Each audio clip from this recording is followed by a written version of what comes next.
let's talk about blockchain for AI. So I think the fundamental part that I want to impact, and you can leave with this, is that AI will be the last wave of technology.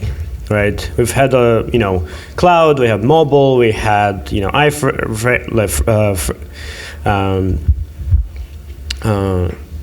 like large data centers, all of these things, and kind of with all of them, there's a set of new companies coming up. They are innovating, they're building new things, and old companies are not able to catch up. They are effectively get kind of out of innovated, and there's this creative destruction process that's happening. Now, AI is different. Whenever we achieve effectively, AI models that are able to build code, that are able to, do research, effectively no startup will be able to catch up, right? There will be a massive discrepancy between companies that have this technology and new startups that don't have distribution, don't have compute, don't have ability to execute. And the problem is, this is actually the current state. This is not like the future state. We already have only a few companies that actually doing this, that have all of these resources. And effectively, all of the next innovations are going to be built with AI and accelerated by AI. Be that nanotech or neuroscience or whatever that is, and it will be dominated by whoever controls this technology. And so what this means is that it's not just anymore kind of for profit, I'm building a new company, I'm building, a startup. It's actually becoming a full control, right? That if you control this technology, you're able to effectively turn off the whole country out of the new economy. You can effectively, as OpenAI, decide that Thailand should not have access to ChatGPT tomorrow, and effectively it's out of the loop on all of the intelligence tooling that's being built. They can decide who can ask what questions, and if specific people should or should not receive medical information, even if they don't have access to a doctor in Africa, right? And the thing is, as this progresses, this becomes more and more of what government is interested in, and they're going to become more and more interested in making sure that OpenAI is following the line on the specific government that it belongs to, and some of you may trust your government. I'm from Ukraine. I have my reservations historically. But the problem is, even if it's a good intentions, for those who are American, there's Patriot Act, which was very much good intentions, but created massive surveillance state. So the problem is, this will become effectively a control instrument. Now, there's still time to fix it. It's not much time, but we have an opportunity to figure out how to have this technology effectively open, available to everyone. Cryptography actually was very much in the same state in the 90s when cryptography was considered munition. It would, exporting cryptography was effectively if you brought, new military weapons across the border. Right, and so the way it was addressed was, one person actually printed out the formula for a cryptographic function and walked over the border and got arrested for this and sued effectively to fight it back. So that will not work here. You cannot print out the model parameters anymore on your T-shirt. So we will need to figure out how to do this effectively. And so we need a user-owned AI. We need AI that is actually focused on your individual success, on our community's success, on our organization's success, on our country's success. It's not focused on a specific company that built it success, right? So, again, for any for-profit company, your kind of value function at the end is how much profit you generated. And if you're a public company, you effectively need to grow that continuously, or you're dying. It's kind of how the cycle works. And so, that's why Google is now having way more ads than it had before, because they effectively already addressed all of their target market, and they need to kind of generate more revenue from the same users, which means you need to show more stuff, you need to show more ads, which again is not what originally was intended. So we need a different model. We call it user-owned AI. And so that's what Near is doing. We've been building effectively underlying framework and blockchain for this. We've been kind of introducing new pieces to make this possible. So what is the new paradigm, right, in this new kind of last technological wave? Well, effectively, the interface you're going to be interacting with, and actually very similar to what Pin was just showing before me, will be your AI assistant, right? It's an interaction where instead of you going to specific apps or navigating through a browser, getting a bunch of ads, you will be directly expressing what you want to be done. And then you need to find, set of services, agents, smart contracts, taxis, restaurants that actually will satisfy what you're asking for. And so the kind of this transition is going to become over time more and more apparent. But right now, AI assistants are not doing any of this, right? Right now, you talk to ChatGPT, it outputs you a bunch of options, and it actually doesn't do anything. And so you still need to go to Google to actually search for a product, still need to, use Stripe and other payment processors to actually pay. Your data goes in all of these places, you have no idea what's going on. So we released AI Assistant in alpha to kind of introduce how this can work. It's open source, everybody can try and use it. And just to show you kind of a demo, it works as few things. Well, first of all, it has your personalized memory. It's able to kind of remember your preferences, remember kind of specific facts about you. It also works as general assistant that can help you, like what is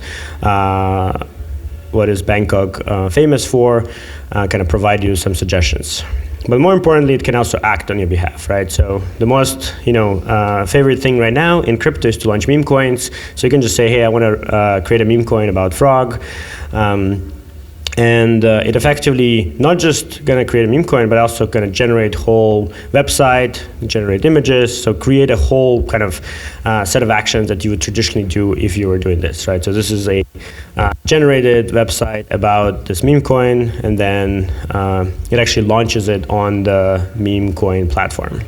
So this does, all the actions with, Web 2 to deploy websites. It generates UIs dynamically, and it actually uses blockchain as well. So importantly, the dynamic generated UI is how we're going to go away from applications, right? Right now, you need application for each specific thing, but over time, effectively, you'll have dynamically generated user interfaces for specific use cases. And these use cases are going to be powering, this interface is going to be powering the experiences you want, and you can customize them on the fly. So, and it remembers, just as demo, it remembers the memory you put in a different thread. So you have kind of a system that, again, this is alpha, that is able already to call different agents. There's a number of different, effectively, agents that can do different functionality, and you can build them pretty quickly. So the other example is actually very similar to Pin, is actually doing shopping. So hey, let's buy a Near Protocol shirt, and it actually uses Commerce API to find all the possible options, as well as for supported stores, you can actually directly transact and buy it here, provide your address, size, etc., and send a transaction to pay for it. So how does this work? Well, Intense is indeed a interface how you're going to be interacting between different agents and between different parties. So why have blockchain so far not been used for traditional commerce? It's more, it's faster, it's cheaper to settle, it's more efficient. The problem is when you do traditional commerce, there's a lot of additional kind of requirements that come in. You need to sign terms of service. For some cases, you need KYC.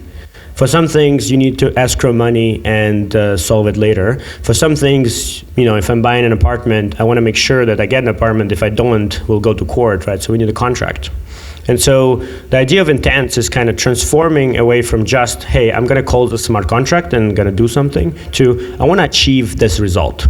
And whoever can help me achieve this result can match with me, and then we're gonna kind of commit to this on blockchain, and it will execute over time.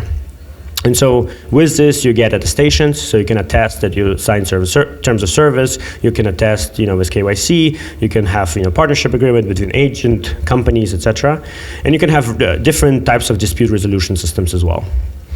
Now, this is effectively a protocol that anyone can use, right? AIs, agent, users, service companies, market makers, all of them are now on the same plane and can effectively communicate in this interface. And this abstracts blockchains. This removes need to understand different USDCs on different chains. This removes is this an agent or an API?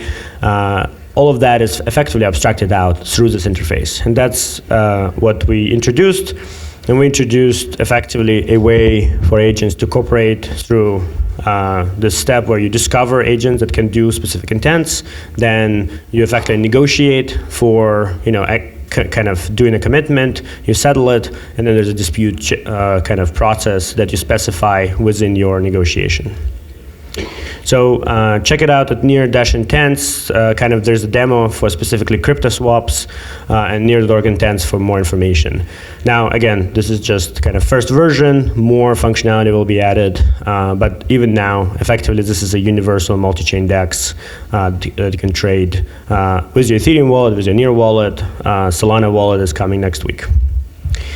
Okay, so we have all this user-facing infrastructure. We have a way to interact with agents, but the models that are being built right now are still effectively built by centralized companies. And so as a near blockchain for AI, how do we provide a place for AI research and development in one place? How do we get to an actually truly open source frontier model? Right now, you take Llama, you take Grok. This is the biggest models. We have no idea what went into them. We have no idea how they were trained, what training data was there. There's sleeper agent, paradigm. Hopefully, nobody's injecting that. But effectively, there's no way to guarantee any of the things. Now, the problem is it takes hundreds of millions of dollars to train these models, and if you just open source, if you just release the weights, it's actually really challenging to monetize. And effectively, with every year, this is getting harder and harder, right? So that's why there's not much time to address this.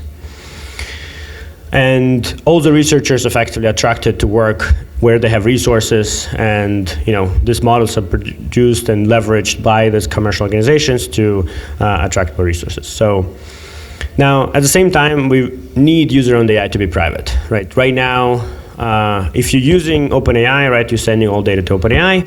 If you're using actually decentralized AI, one of the problems is if it's not private, that means somebody randomly in the world is actually getting your data, which is actually even worse than OpenAI, because at least with OpenAI, you know the specific company.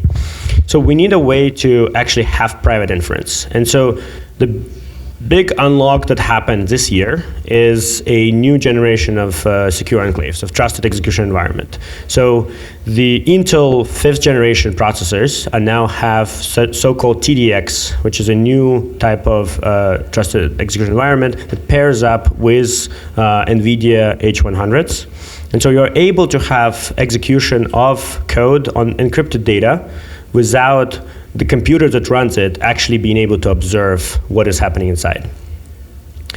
Now, traditionally in Web3, we stay away from this because the guarantees around this is that you need to trust Intel to not print fake keys and effectively do this.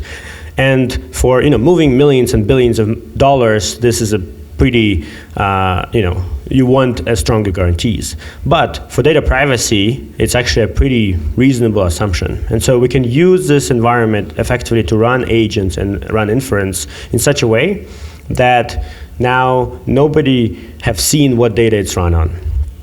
And so one of the things we're working on is developing this SDK to enable private inference. And now, more importantly, you can do training in it. And so the interesting thing is if you do training inside this TE, you have all the properties you want. You know which training data was used. You know which training code was used, so it is open source.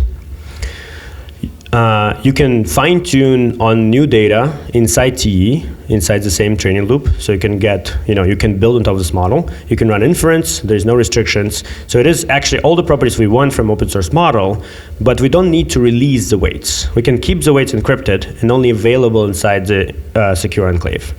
And that actually opens up a monetization model. Right now, you don't just open up parameters to everyone and then there's no way to monetize it. You actually monetize model that was trained and enable that to fund back to now do research and develop the next generation model, right? So this is actually breaking this loop where right now open source, develops something and all the closed source companies take this, benefiting from it, and there's no flow money back to the open source development. And again, this is uniquely enabled by blockchain because you need effectively very micropayments across a distributed cloud, including I can run this machine myself and run the model and still will need to pay a little bit to the creators of the model, right? So this is, example of Bob controlling the machine, and the things that run inside the execution environment are trusted and not accessible to Bob. He's not able to see what happened inside. But Alice has guarantees that this model was run on her data and it's correct response from this model, right? So there is a full chain of custody and full chain of kind of attestations on correctness on which model was run and how this model was trained if it was trained in TE. Now, okay, we can build open source models and monetize them so we can have this loop. Now, the other problem is, how do we get a good model? Right now, open source is still not catching up with closed source models. So how do we actually get to a model that is competitive or even better than what's available right now from closed labs? Well, we need to actually coordinate all of the researchers that exist in the world, right? Right now, OpenAI has 300 researchers working together. They're sitting in the same code base. They have access to the same data. They see each other's experiments on the same day. They don't wait for, paper published at NeurIPS and then read it and then try to replicate, go to GitHub, find the code that doesn't run anymore because libraries changed. And so how do we replicate this environment where people can build on top of each other, iterate, and really innovate quickly? Now, you don't build this big models right away. There's such so-called principle of scaling laws where you train smaller models, you identify what works, what doesn't, and then you kind of roll this into bigger models.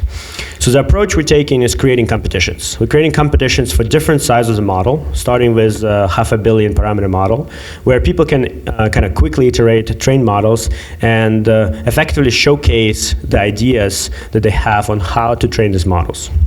Now, it's a rolling competition every month, and winners of that competition roll into the bigger model training, so 2 billion, then 7 billion, then 30 billion, and so effectively going all the way to 1.4 trillion parameter model, which is about 3.5 times bigger than the biggest open source model right now.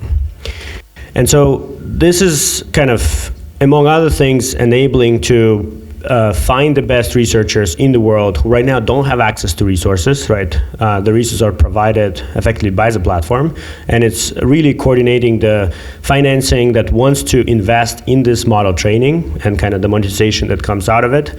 The data, all of the different kind of projects in the Web3 ecosystem that actually contributing data, creating data sets, and this massive intelligence pool that's not working at OpenAI and not working in Google that wants to kind of contribute and push this future.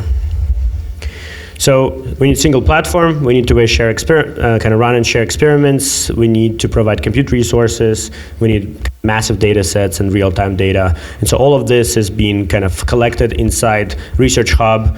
You can check it out at app.near.ai. Again, we just launched it, and we're going to be adding more and more things from the ecosystem. So I'll just finish on this thought, this is a future. We do have indeed one option where Apple effectively controls that as a closed platform, or we're building a new future which is effectively disrupts all of the digital ads, marketing, payment processors, all the aggregators and financial systems, and create this new user-owned AI commerce. I want to say thank you for all the projects that are working kind of together. It's not just Near. There's a ton of different people effectively contributing across data, conversion compute, model training and inference, and agent frameworks, as well as actually putting this in production on the application side. All right, thank you. Hope it was informative.